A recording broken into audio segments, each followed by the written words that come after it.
እንኳን ደህና መጣችሁ። ዛሬ የምንመለከታቸው ምንጮች እውነት ለመናገር በጣም የሚገርም ነገር ነው የሚያሳዩት።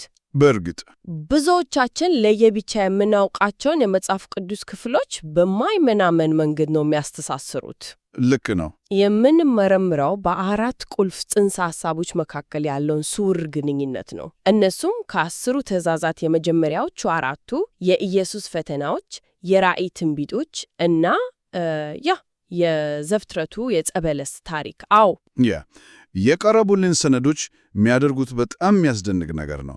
እነዚህን አራት ታላላቅ ሐሳቦች ጎን ለጎን አስቀምጠው እንዴት እንደሚገጣጠሙ ነው የሚያሳዩን። እያንዳንዱ ትእዛዝ ከተመሳሳይ ፈተና ጋር፣ ከፈተና ከትንቢታዊ ማስጠንቀቂያና ከመጀመሪያው የሰው ልጅ ውድቀት ጋር እንዴት መስመር በመስመር እንደሚሄድ ያሳያል። በቃ የዛሬው ጥልቅ ውይይታችን ዓላማም ይህንን ውስብስብ ግንኙነት መፍታት ነው ማለት ነው። በትክክል ከበስተጀርባ ያሉትን የአምልኮ የሥልጣንና የፈተና ጭብጦች መረዳት። በጣም ጥሩ። እንግዲያው ከመጀመሪያው እንጀምር አደል? የመጀመሪያው ትእዛዝ ከእኔ በቀር ሌሎች አማልክት አይሁኑልህ ይላል። ይህ ትእዛዝ ከኢየሱስ የመጀመሪያ ፈተና ጋር ይገናኛል ተብሏል።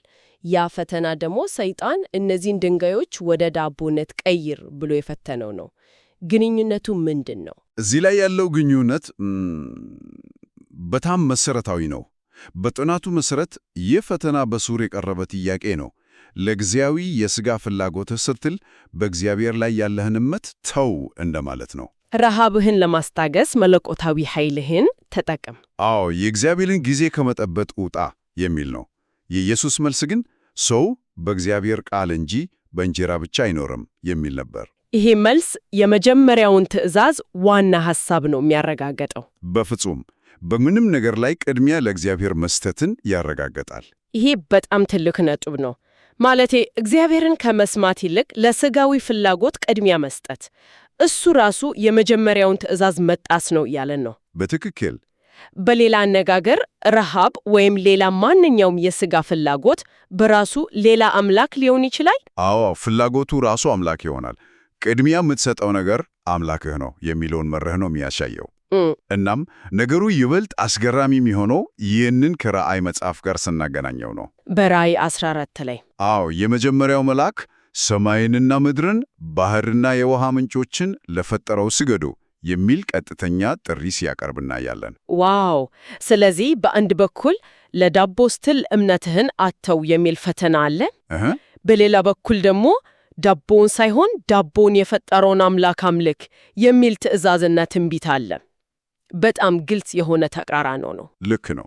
ይህንን ሁሉ ወደ መነሻው ወደ ኤደን ገነት ታሪክ እንዴት ነው የሚያገናኘው? ወደዚያ ስንመለስ ንድፉ ይበልጥ ግልጽ ይሆናል። ሔዋን ፍሬውን ስትመለከት ከመነሳሻዎቿ አንዱ ለመብላት ያማረ መሆኑ ነበር። ለመብላት ያማረ? በቀረቡልን ሰነዶች ውስጥ ይህ ስሜት በቀጥታ ከሥጋዊ ምኞት ጋር ተነጻጽሯል። ይኸውም ኢየሱስ ከተፈተነበት የዳቦ ፈተና ጋር ተመሳሳይ ሥራ አለው። እና የዚያ ድርጊት ውጤትስ? ውጤቱ ደግሞ በምንጩ ላይ እንደተቀመጠው የነቢይነት ሥልጣንን ማጣት ነበር። ቆይ ይሄንን ትንሽ እናብራራው። የነቢይነት ሥልጣንን ማጣት ስንል ምን ማለታችን ነው? አዳምና ሔዋን ነቢያት ነበሩ ማለት ነው? ጥሩ ጥያቄ ነው። በዚህ አውድ የነቢይነት ሥልጣን ማለት ቃል በቃል ትንቢት መናገር ብቻ ሳይሆን ከእግዚአብሔር ጋር ቀጥተኛና ግልጽ የሆነ ግንኙነት መኖር፣ ፈቃዱን በቀላሉ ማወቅ እና ድምፁን መስማት መቻልን ያመለክታል። ገባኝ። ስለዚህ ለሥጋዊ ፍላጎት ቅድሚያ ሲሰጡ ያ ግልጽ ግንኙነት ተበላሸ። ማንን ማምለክ እንዳለባቸው ግራ ገባቸው። የእግዚአብሔርን ድምፅ የመስማት ችሎታቸው ተደፈነ። ስለዚህ የመጀመሪያው ኃጢአት የመጀመሪያውን ሥልጣን አስወሰዳቸው። በትክክል አሁን ገባኝ። ስለዚህ መጀመሪያው ነጥብ የሚያተኩረው ማንን እናመልካለን በሚለው ላይ ነው፣ ፈጣሪን ወይስ የገዛ ፍላጎታችንን? ልክ ነው። ይሄ ደግሞ በቀጥታ ወደ ሁለተኛው ትእዛዝ የሚወስድን ይመስለኛል።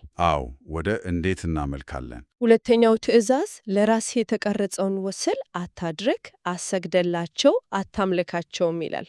ይህ ከሁለተኛው ፈተና ጋር እንዴት ይገናኛል? እዚህም ግንኙነቱ በጣም ቀጥተኛ ነው።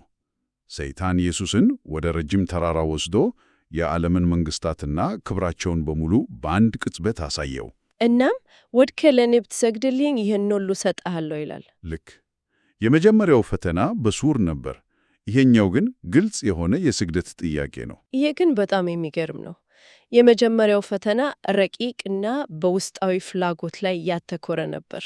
ይሄኛው ግን በቃ ስገድልኝና ስልጣን ውሰድ የሚል ግልጽ የንግድ ስምምነት ይመስላል። ምን መሰለሽ፣ ጥናቱም ያሳየው ፈተናው ከስጋዊ ፍላጎት ወደ ምኞትና ስልጣን ማደጉን ነው። የተቀረጸ ምስል ማለት እኮ በእጅ የተሰራ የሚታይ ቁሳዊ ነገር ነው። እውነት ነው። የዓለም መንግስታትም በተመሳሳይ መልኩ የሚታዩ የሚጨበጡ የስልጣንና የክብር መገለጫዎች ናቸው። ስለዚህ ፈተናው የማይታየውን እግዚአብሔርን ትተህ ለሚታየውና ለሚጨበጠው ክብርና ስልጣን ስገድ የሚል ነው። እና የኢየሱስ መልስም ልክ እንደዚያው ግልጽ ነበረ። በጣም ግልጽና ቀጥተኛ ነበር። ለጌታ ላማክህ ስገድ፣ እርሱንም ብቻ አምልክ የሚል እና ይሄንን ከራእይ ጋር ስናገናኘው ደግሞ ታሪኩ የበልጥ እየጠለቀ ይሄዳል። በራእይ 13 ላይ ለአውሬው ምስል እንዲሰገድ የሚል ግልጽ ትእዛዝ አለ።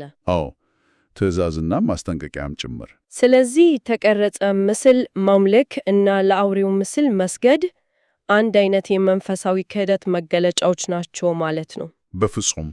እዚህ ላይ የአውሬው ምስል ማለት በመሰረቱ ከእግዚአብሔር ውጪ ለተቋቋመ ስልጣን፣ ስርዓት ወይም ርዕዮተ ዓለም ሙሉ በሙሉ መገዛትን ያመለክታል። ልክ ሰይጣን ለእኔ ስገድና መንግስታትን ውሰድ እንዳለው ሁሉ።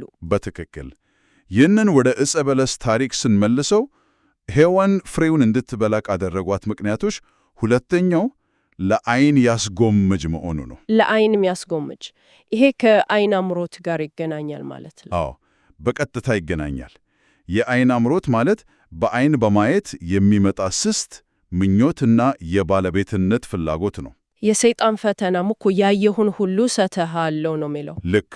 የዚህ ውድቀት መዘዝ ደግሞ በምንጮቹ መሰረት የንግሥና ስልጣንን ማጣት ነው። እሺ፣ የንግሥና ስልጣን ማለስ ምን ማለት ነው? አዳም ንጉሥ ነበር። በዘፍጥረት መጽሐፍ እግዚአብሔር ለሰው ልጅ ምድርን ግዟት ብሎ ስልጣን ሲሰጠው እናያለን። ስለዚህ አዳም በተሰጠው ግዛት ላይ አስተዳዳሪ ወይም ንጉሥ ነበር። ነገር ግን ለዓይን በሚያስጎምጅ ነገር ተታሎ ለአምላክ ላልሆነ ነገር ሲታዘዝ ያንን የመግዛት ስልጣኑን አጣ። በጣም ግልጽ ነው። ስለዚህ የመጀመሪያው ፈተና ማን እናመልካለን ሲሆን፣ ሁለተኛው እንዴት እና ለምን እናመልካለን የሚለውን ይመልሳል። እሺ፣ ሶስተኛው ትእዛዝ ደግሞ የአምላክንን የእግዚአብሔርን ስም በከንቱ አጥራ ይላል። ይሄ ከሶስተኛው ፈተና ጋር እንዴት ይገናኛል? እዚህ ላይ ያለው ግንኙነት ትንሽ ረቂቅ ይመስላል። ትንሽ ረቂቅ ነው፣ ነገር ግን መሰረታዊ ነው። ሶስተኛው ፈተና ሰይጣን ኢየሱስን ወደ መቅደሱ ጫፍ ወስዶ የእግዚአብሔር ልጅ ከሆንክ ወደ ታች ዝለል ያለው ነው። መላእክቱ እንዲደግፉ ያዝልሃል ተብሎ ተጽፏልና በማለት ጭምር። አዎ፣ ይህ ፈተና በመሰረቱ የእግዚአብሔርን ኃይል እና ጥበቃ ለግል ትርኢት እንድትጠቀምበት የሚገፋፋኝ ነው። ማለቱም የእግዚአብሔርን ስምና ኃይል ለራስ ክብርና ዝና መጠቀም። ይሄ ነው ስድቡ። በትክክል። ምንጮቹ ይህንን ድርጊት ስድብ ወይም የእግዚአብሔርን ስም በከንቱ መጥራት ብለው ይተረጉሙታል። እግዚአብሔርን መፈታተን ማለት እስኪ ቃልን የምታከብር ከሆነ አሳየኝ ብሎ በጥርጣሬ መሞከር ነው። የኢየሱስም መልስ ጌታ አምላክን አትፈታተነው የሚል ነበር። ልክ ነው። የትእዛዙን መንፈስ ይጠብቃል። እና ይሄንን ከራእይ መጽሐፍ ጋር ስናዛምደው አውሬው ታላቅ ነገርንና ስድብን የሚናገር አፍ እንደተሰጠው ይናገራል። ምንጮቹ ይህ ስድብ ምን አይነት እንደሆነ ያብራራሉ። አዎ፣ በዝርዝር ያስቀምጡታል። ሁለት ዋና ዋና ገጽታዎች አሉት ይላሉ። አንደኛው አውሬው ራሱን እንደ አምላክ ማወጁ ነው። ሁለተኛው ደግሞ ኃጢአትን ይቅር ማለት እንደሚችል መናገሩ ነው። እነዚህ ሁለቱም የእግዚአብሔርን ብቻ የሆኑ ስልጣንና ስምን ለራስ እንደመውሰድ ናቸው። ይሄ ወደ ዕፀ በለስ ታሪክ ይመልሰናል። ሔዋንን ፍሬውን እንድትበላ ያጓጓት ሶስተኛው ነገር ጥበብን ለማግኘት የሚያጓጓ መሆኑ ነበር። እባቡ ፍሬውን ብትበሉ ዓይኖቻችሁ ይከፈታሉ፣ እንደ እግዚአብሔርም ትሆናላችሁ ነው አላቸው። ይሄ ከየዚህ ዓለም ትዕቢት ጋር በቀጥታ ይገናኛል። በፍጹም። እንደ እግዚአብሔር መሆን የሚለው ሐሳብ በራስ ጥበብ ላይ መመካት እና ራስን ከፍ ከፍ ማድረግን ያመለከታል። የዚህ ውድቀት ውጤት ደግሞ የክህነት ሥልጣንን ማጣት ነው። እሺ፣ የክህነት ሥልጣን በዚህ አውድ ውስጥ ምን ማለት ነው? ክህነት በመሠረቱ በኃጢአተኛ ፍጡርና በቅዱስ እግዚአብሔር መካከል ድልድይ መሆንን ያመለክታል። ኃጢአት ከመስራታቸው በፊት አዳምና ሔዋን ከእግዚአብሔር ጋር ያለምንም ከልካይ ይነጋገሩ ነበር። ይህ ነው የክህነት መብታቸው። ነገር ግን እንደ እግዚአብሔር እሆናለሁ በሚል ትዕቢት ያ ግንኙነት ተቋረጠ። ልክ ነው። ኃጢአተኛ ፍጡር በራሱ ወደ ቅዱስ እግዚአብሔር መቅረብ እንደማይችል ታወጀ። ስለዚህ ያንን መብት ማጣት የክህነት ሥልጣንን ማጣት ነው። እንግዲህ እስካሁን ያየናቸው ሦስቱ ነጥቦች አስገራሚ ንድፍ እያሳዩን ነው። ሥጋዊ ምኞት የነቢይነትን፣ የዓይን አምሮት የንግሥትናን፣ የዚህ ዓለም ትዕቢት ደግሞ የክህነትን ሥልጣን አስወሰዱ። አዎ፣ ይህ ሁሉ ወደ አራተኛው ትእዛዝ ያመራናል፣ ስለ ሰንበት። ይህ ክፍል እንደ ሌሎቹ ግልጽ ያልሆነ ይመስላል። እዚህ ላይ ነው እንግዲህ ምንጮቹ ሁሉንም ነገር አንድ ላይ የሚያጠቃልሉት። አራተኛው ትእዛዝ የሰንበትን ቀን አስብ ተቅደሱም ዘንድ ይላል። ሰንበት ማለት በመሰረቱ እረፍት ማለት ነው። ጥናቱ የሚያነሳው መሰረታዊ ጥያቄ እውነተኛ እረፍት ምንድን ነው? መቼስ ነው የሚገኘው? የሚል ነው። እና መልሱ እውነተኛና ፍጹም እረፍት ሊገኝ የሚችለው የፈተናና የክፋት ምንጭ ሆነው ሰይጣን ሲታሰር እና ከምድር ሲወገድ ብቻ ነው ይላሉ። ዋው! ይህም ማለት ፈተናና ክፋት እስካለ ድረስ ፍጹም ሰንበት ወይም እረፍት የለም። ስለዚህ ኢየሱስ በምድረ በዳ ሰይጣንን ማሸነፉ ያ የመጨረሻውን እረፍት ለማምጣት የተደረገ ጦርነት አካል ነበር ማለት ነው። ልክ እንደዚያ ሰይጣን ኢየሱስን በመፈተን ያንን የመጨረሻውን እረፍት ለማደናቀፍ ነው የሞከረው። ይሄ በጣም ጥልቅ ሐሳብ ነው። ይህንን ከራእይ ጋር ስናገናኘው የአውሬው ምልክት 666 እና ዘመናትና ሕግን ሊለውጥ ማሰቡ እንዴት ነው የሚገጠመው? ግንኙነቱ በጣም ግልጽ ነው። አውሬው ዘመናትና ሕግን ሊለውጥ ማሰቡ በመሰረቱ የእግዚአብሔርን የፍጥረት ሥርዓት ለመቀየር መሞከር ነው። የሰንበት ትእዛዝ ደግሞ የእግዚአብሔርን የፈጣሪነት ሥልጣን የሚያስታውስ ሕግ ነው። በትክክል። ስለዚህ ሕጉን መለወጥ ማለት የፈጣሪን ሥልጣን መካድ ነው። የአውሬው ምልክትም ለዚህ አዲስ ሰው ሠራሽ ሥርዓት ሙሉ በሙሉ መገዛትን ያመለክታል። ይህም እውነተኛውን መለኮታዊ እረፍት መካድ። ነገር ግን ራእይ መጽሐፍት እዚያ ላይ አያቆም። ባቢሎን ወደቀች የሚል መልእክትም አዘ። ልክ ነው። ይህም ይህ አታላይና የሐሰት እረፍት የሚሰጠው ሥርዓት እንደሚጠፋና እውነተኛው ሰንበት በእርግጥም እንደሚመጣ ያረጋግጣል። ይህንን ጭብጥ በዕፀ በለስ ታሪክ ስንደመድመው በጣም አስደንጋጭ ከሆኑት የመጽሐፍ ቅዱስ ክፍሎች አንዱን እናገኛለን። የኛውን አዳምና ሔዋን ኃጢአት ከሰሩ በኋላ እግዚአብሔር ከገነት አስወጥቶ ወደ ሕይወት ዛፍ የሚወስደውን መንገድ መዝጋቱ ነው። አዎ፣ ይህ በጣም ቁልፍ ነጥብ ነው። ምንጮች እንደሚጠቀሙት ይህ ድርጊት በወቅቱ እንደ ቅጣት ቢመስልም በውስጡ ታላቅ ምሕረት ነበረው። እንዴት? እስኪ አስቢው። አንድ ኃጢአተኛ በወደኮማነቱ ከፍርድ አምልጦ ከሕይወት ዛፍ ቢበላና ለዘላለም ቢኖር ምን ሊፈጠር ይቻላል? ትርምስ። ፍጥረት በሙሉ ሕግ አልባና ማለቂያ የሌለው ስቃይ ያለበት ስፍራ ትሆን ነበር። በትክክል። እውነተኛ እረፍት ሰንበት ፈጽሞ ሊኖር አይችልም ነበር።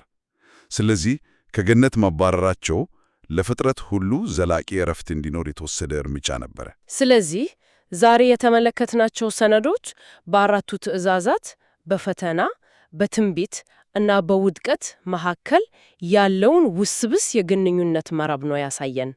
ይሄ ዝም ብሎ አጋጣሚ ጉዳይ ነው ብሎ ማሰብ ይከብዳል። በፍጹም። ንድፉ በጣም ግልጽ ነው። አዎ። የቀረቡልን ሰነዶች ዋና መልእክት እነዚህ መጽሐፍ ቅዱስ ትረካዎች እንደ ነጠላ ታሪኮች መታየት የለባቸውም የሚል ነው። ይልቁንም ከዘፍጥረት እስከ ራእይ ድረስ ስለሚካሄድ አንድ ታላቅ መንፈሳዊ ግጭት የተለያዩ ገጽታዎች ናቸው። እናም ያ ግጭት በአምልኮ፣ በመታዘዝ እና በእግዚአብሔር ሥልጣን ላይ ያጠነጥናል። ልክ ነው። በማንኛውም ዘመን ፈተናው ተመሳሳይ ነው። ሥጋዊ ምኞት፣ የዓይን አምሮት እና የዚህ ዓለም ትዕቢት። ለማጠቃለል ያህል ምንጮቹ የነቢይነት፣ የንግሥና እና የክህነት ሥልጣናት መጥፋትን ከተወሰኑ ፈተናዎች ጋር አገናኝቶታል። ይህ ደግሞ ማንን እንደምናመልክ፣ በምን ሥልጣን እንደምንኖር እና እንዴት ወደ እግዚአብሔር እንደምንቀርብ የሚሉትን መሠረታዊ ጥያቄዎች ይመልሳል። በትክክል ያንን ነው የሚያሳየው። የእያንዳንዱ የውድቀት ገጽታ ከተወሰነ የሥልጣን ማጣት ጋር የተያያዘ ነው። ይህ ደግሞ አንድ የመጨረሻ አስተማሪ ጥያቄ ያስነሳ። ሰነዶቹ እነዚህ ሚናዎች ባለመታዘዝ እንደጠፉ በግልጽ ያሳያሉ። አፕሪያናል የእነዚህ ሥልጣናት መመለስ ስለ እምነት እና መታዘዝ ምን ሊያስተምረን ይችላል? ይህ አድማጮች ሊያስቡበት የሚገባ ነጥብ ይመስለኛል።